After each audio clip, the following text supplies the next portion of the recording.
Okay, so we're going to use matrices to solve this system, and this is going to be no calculator. So at the end of the notes, we are going to look at how to use our calculators and perform matrix operations, which is going to be super awesome.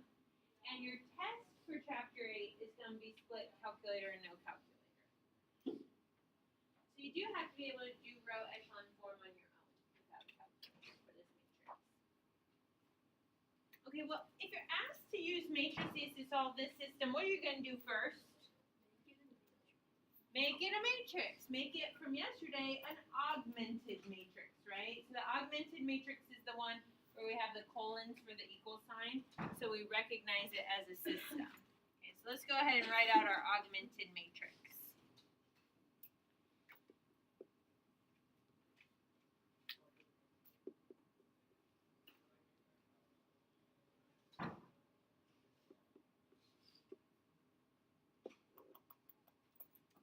The matrix doesn't have any letters in it, right? Only numbers. Okay, if we're going to solve a system with no calculator, we want to turn our matrix to row echelon form. If we can get it in row echelon form, there were some questions at the end of the homework assignment where you did that back substitution. You wrote it as a system and then you substitute back in. It's very easy to solve your system once you get it in row echelon form. So we're going to practice row echelon form. Remember, this is your goal. So like have row echelon form and its characteristics in mind when you're trying to solve the system. So the first characteristic from yesterday about row echelon form, probably the least common, and we won't really see it happen very often. If we had a row of all zeros, it would go to the bottom of the matrix. That's not a case for us. Okay. And then there's two other characteristics that are super important. The first non-zero entry in every row must be 1. And as you go down your matrix, those ones have to move to the right. The higher up you are in your matrix, the further left your 1 is. And there can only be one, I call them leading ones. There can only be one leading 1 in each column of your matrix. Okay, the next one has to move over.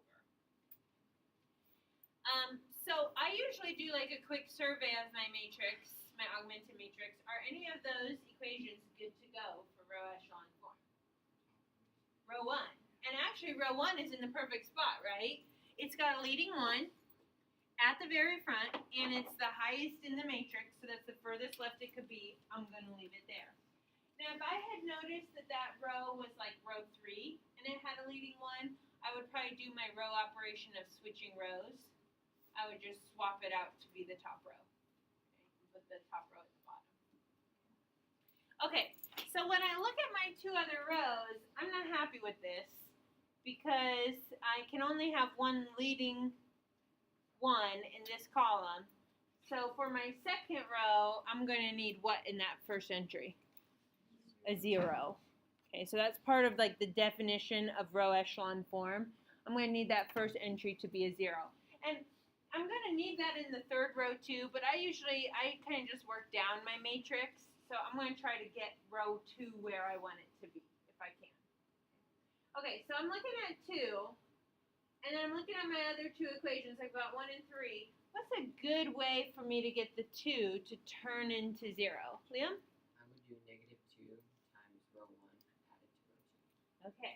If I did negative 2 times row 1, then this will be negative 2 plus 2, which is 0. Okay. So that's one of the row operations I'm allowed to perform, right? Add a multiple of one row to another row. So we're going to leave row 1 alone. And I'm going to work on row 3 later, but not right now. And I'm going to follow Liam's step, negative 2 times row 1 plus row 2. So now these steps aren't provided for you. You have to come up with, okay, how do I get that 0 at the front? All right, well, we already know the first term is going to be 0. And then I'm going to work through all the other entries. So in the second column, negative 2 times row 1 is negative 6, or negative 2 times 3 is negative 6, plus 7 is 1.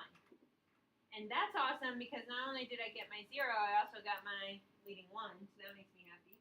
And then I just got to keep working through. Negative 2 times 4 is negative 8, plus 5 is negative 3. See if you can do the last one.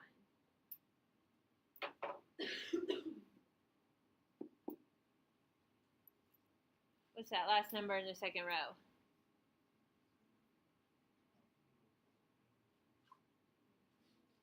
Negative 4. Negative 2 times 7 is negative 14, plus 10 is negative 4. If you ever kind of get lost in your row operations, like you should have written this outside of your matrix, so go back to this and it tells you what to do for those entries. Take the entry in that column in row 1, multiply it by negative 2, and then add it to the corresponding entry in the column in row 2. Okay, so do you agree that we're good to go for row 1 and row 2 now? It's looking all good for row echelon form. I've got a leading one and a leading one, and they're in 2 separate columns. Okay, so now I can start to attack row 3. I know row 1 and row 2 are going to remain the same. When I get to the bottom of my matrix, I try to work down my matrix, and then when I'm in different rows, I try to work in, so from the outside. So I'm going to tackle this 3 first. How can I get the 3 to turn into 0? Negative 3 times row 1, right? Having the leading 1 in a row is super helpful because then you just multiply by the opposite of whatever you're trying to cancel out. So we're going to multiply negative 3 row 1 and add it to row 3. So that gives me 0. Negative 3 times 3 is negative 9, plus 10 is 1. Negative 3 times 4 is negative 12, plus 4 is negative 8. And negative 3 times 7 is negative 21, plus 27 is 6.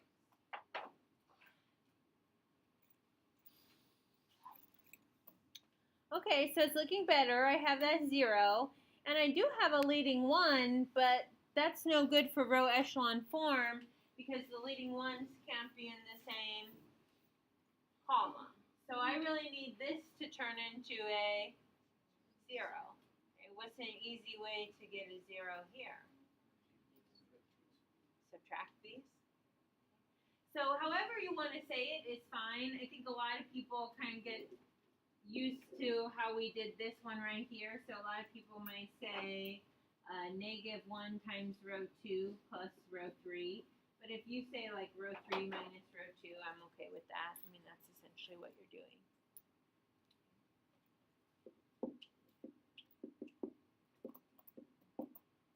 What is that, a negative? I wrote that funny. 3.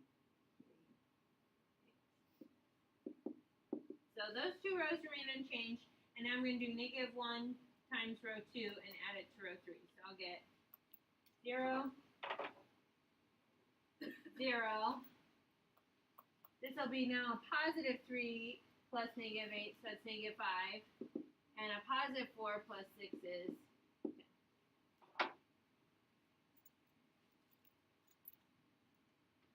Okay, how are we doing? Does anybody have any questions for me? How did I get a particular row? Why did I choose what I chose? Remember that statement at the very beginning. I could do it differently than Noah, and we could still come up with the correct answer. So it's not like there's only one set of row operations that would be a good set. Okay, there could be other ways you could do it. All right, we're so close, right? We've at least got that triangle of zeros going for us down at the bottom left of our matrix, which symbolizes row echelon form. The first non-zero entry is moving to the right. But we need to change it so negative 5 is 1. So what's a quick and easy way to get that row to have a 1?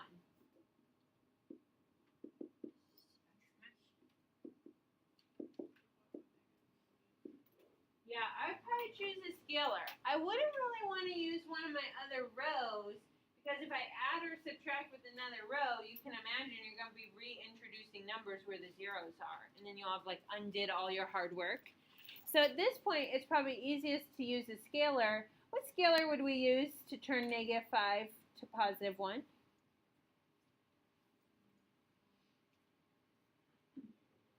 -1/5. That's the reciprocal of -5. So whatever number you're trying to get to be a 1, use the reciprocal of that value. So -1/5 times row 3. So I'll get 0, 0, 1, and then -2.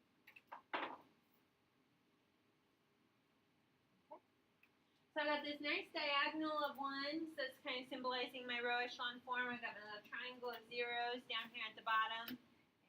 And remember, this represents the 3-variable system, so I can put it back in terms of the coefficients x, y, and z. So this is really x plus 3y plus 4z equals 7. This is y minus 3z equals -4. And z equals -2.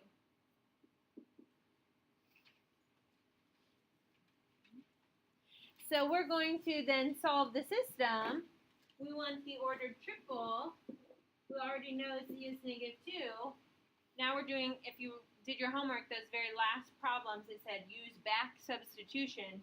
So it's saying plug z equals -2 back into the other equations. And so y minus 3 times -2 equals -4. That's y plus 6 equals -4. So subtract 6 and I will get -10.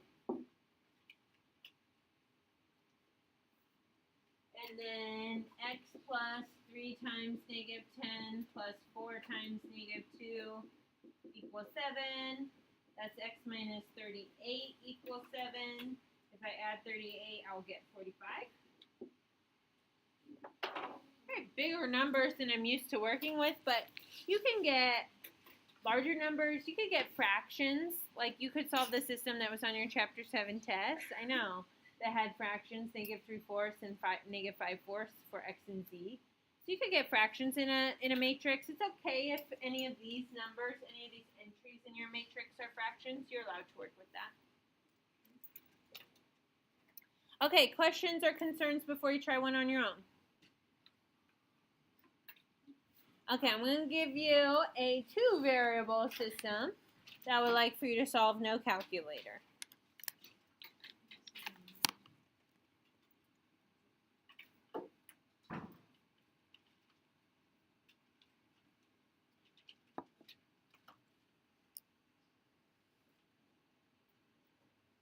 So in the end, if you're asked to solve a system, remember your answer to systems should be ordered pairs, ordered triples, ordered quadruples, whatever that may be. You can chat with your group members if you need to toss around some ideas for row operations.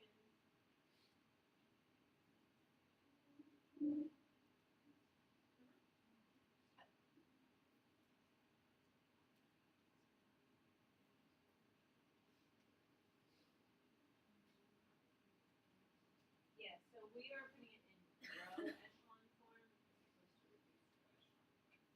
When I have you do it by hand, I'll only ask you to do row echelon form because match between zeros behind them, so it require a long number of operations.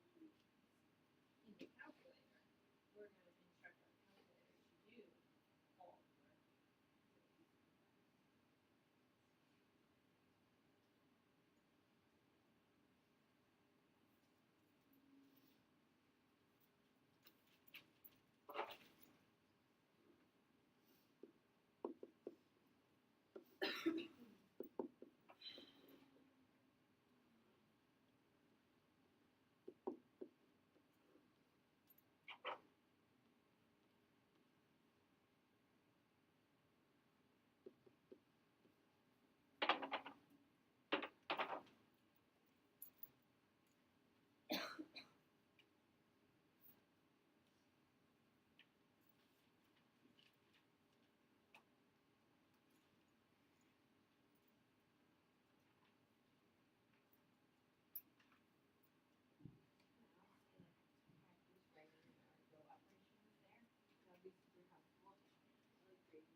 one, I saw some really good work. So right away, I saw people going straight to augmented matrix. That's awesome. And then I saw a lot of people who chose to use scalar multiplication at the very beginning, and that's totally fine. If you notice, row 1 is full of all of even numbers multiplied by 1/2, and then there you have your leading 1. So that works great. You didn't have to do it that way, but that works. Usually, as I'm walking around the room, then people are attacking row 2. So row 1 is set. I saw probably the most common answer was multiply row 1 by -2 and add it to row 2. So then you get 0, -3, and -9. And finally, you can use a scalar multiplication there. So again, if you're trying to change -3 to be 1, use the reciprocal of whatever -3 is. So that would be -1/3. So we're going to do -1/3 times row 2, and that gives me 0, 1, and 3. And then finally, you should rewrite as a system, 2x plus 3y equals 8, and y equals 3, and then back substitute. 2x plus 3 times 3 minus 8, that would be, equals 8. Oh, sorry, it's 1x. Sorry. And then what, x equals -1? So we'll have -1, 3 as our solution. Now, I will be real honest and say, if I were ever faced with a two-variable system, I'm probably not going to do all the matrix work. I'm going to just solve it algebraically because I'm good at elimination or whatever that may be. However, some of us might, even for a three-variable system, like the organization of a matrix and the fact that you don't have all those variables, right, and that you're kind of like working through. And some of us are saying, no, I would still choose the algebraic method. That's fine. Note that in Chapter 8 on your test, I will ask you to solve using row echelon form or one of our other solving methods. You got to practice the matrix work for Chapter 8. But then in the future, you can decide however you want. Now I'm going to show you how to use your calculator, which some of you may find beneficial for solving systems. If you're still taking the ACT, if you ever run across a system in the ACT, you could solve it using matrices. Okay, save yourself a little bit of time.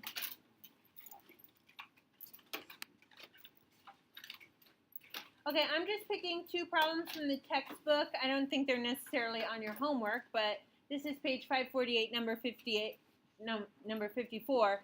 You know, you don't necessarily have to write it down in your notebook, but like make sure you're doing the things in the calculator. And if you need to borrow a calculator from me today, you can come up and grab one. Okay, so in the calculator, first of all, we need to know how to get to the matrix menu. So I'm going to put that up here, and maybe you want to write this in your notebook.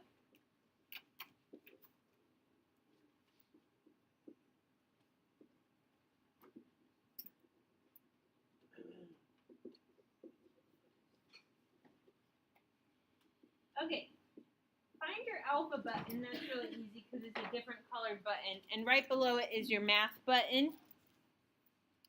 And then right below the math button, there's a button that is like x to the -1. Computer is running very slow. Hang on. See if we can get this. Okay, there's an x to the -1. But you should see above that it says matrix. So go ahead and do second matrix. Or second x to the -1st. Now you probably, unless it's like a calculator you got from someone else, like a sibling, you probably have like everything blank here. So mine says 4/5. That's totally fine. These are the things you pull when you want to actually use the matrix, but we first have to set up the matrix. So up at the top you have three groups: names, math, and edit. We want to go over to edit. You can do to the right twice, or you can go to the left once. And so I usually always edit A. I just like keep retyping over A. I don't really like add more matrices than A, B, and C ever. Okay. And you get to choose the dimensions. So for this particular problem, we want 4x4. We have 4 rows and 4 columns. That's our order. And then you just have to fill in all the entries. So I'm going to type those in. You practice typing them in, and they'll come around and help people if they're having trouble.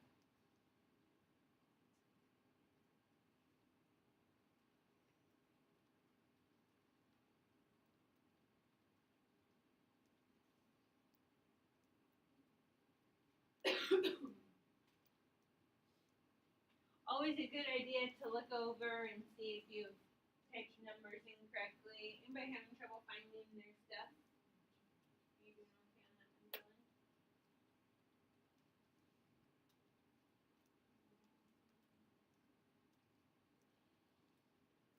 Oh yes, okay, you put that one. So do you know how to get to your like the matrix thing?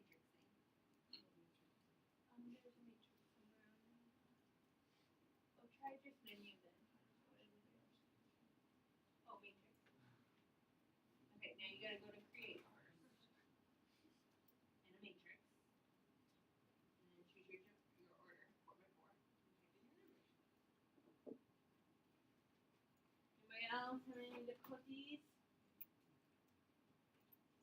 Okay, now this problem in the textbook asks us to put it in RREF, which is reduced row echelon form.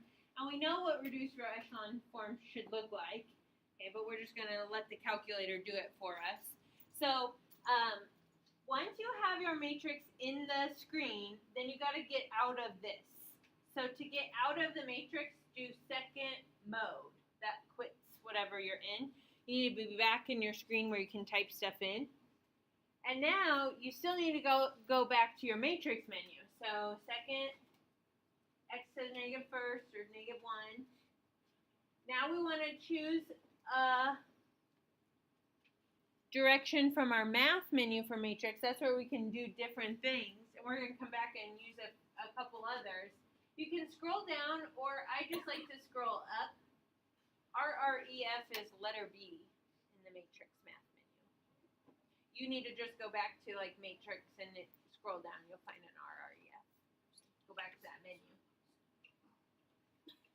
And then hit enter. It should bring up RREF on your screen. And now you got to go back and tell it which matrix you want it to do reduced row echelon form.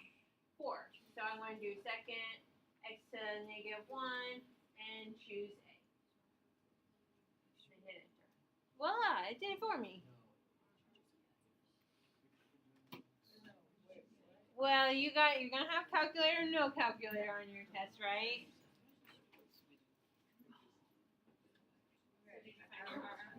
Okay, put it in. Okay, so now, like, can you just like get to a new line? You're kind of in the middle of your matrix. Can you just hit enter? Okay. Now go back to your math menu and do matrix and vector. And this time choose reduce row echelon form. And then you gotta tell it to do it for matrix. Did you put it in A? Did you put it? Did you sub it in for matrix A? Okay, try your menu again. And do matrix and vector.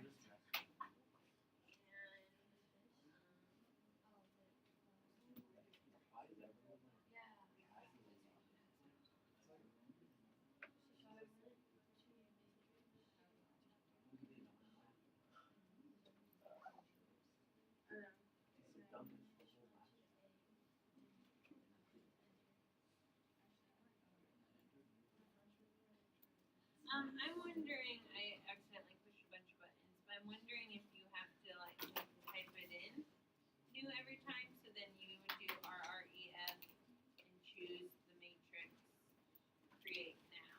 Like you can't save it. I'll ask the people who had this before, but then I would do like a 4, however you got 4x4 in there and type it in.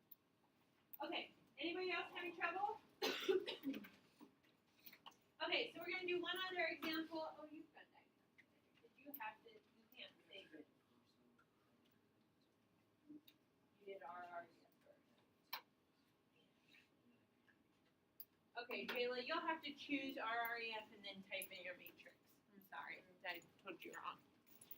Okay, last example in your calculator. So now we're going to solve a system using our calculator, which means we need to input this system into the calculator. What order matrix are we going to want for this system? 4x5. Okay. So you're going to see something interesting happening in the reduced row echelon form for a 4x5 matrix. So you don't necessarily have to jot this down. If you want to say it's page 549, number 88, you can. You really want to be practicing in your calculator. So I really, like, if I'm done with matrix A, if I did that problem, remember you have to go back to edit. I'm just always editing A. Then the matrix I want is right at the top. And I just, like, override it. So I do 4 by 5. And then I don't have to clear those cells. I just, like, type my new number over them. So I can just, like, type 1 and it's going to rewrite the -2. So I can just go through and do my whole row.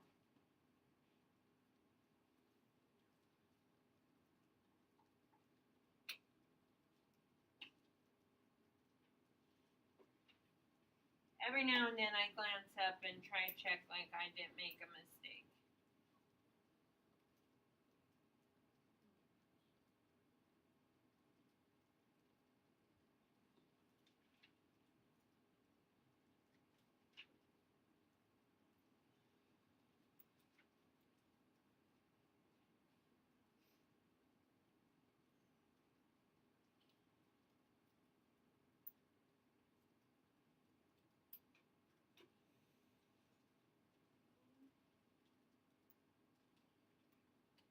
And then we could ask the calculator to do row echelon form like we had done by hand, but then we would still have to do back substitution.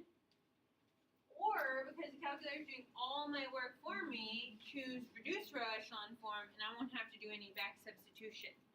So once you get all this typed in, remember you got to get out of the matrix menu. So I'm going to do second mode. I got to be back in this screen.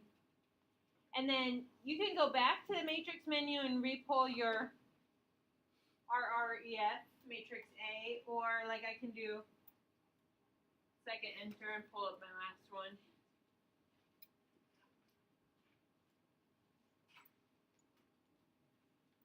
And what I see is I have reduced row echelon form in the square part of the matrix. I got my diagonals of 1s and 0s that are above and below it. But then that extra column is now just other numbers. So that tells me x is equal to -1. Y is equal to 1. Z is equal to 3. And W is equal to 1. So I can write down my ordered quadruple. It's just those 4 numbers in the back. -1, 1, 3, and 1. So you could see where that could maybe be a time saver if you're working on the ACT and you have to solve a system. I mean, you could easily solve a 2-variable system, but if you could just type in real fast if you knew where that was, it'll give you your solutions right away. Or another math class. All right, any questions or concerns?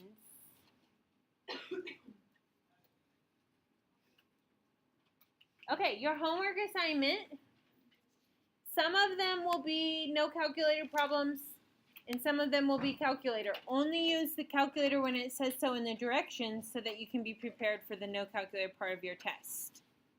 Okay. If you do it all in your calculator, you might not be able to do a row echelon form on your own.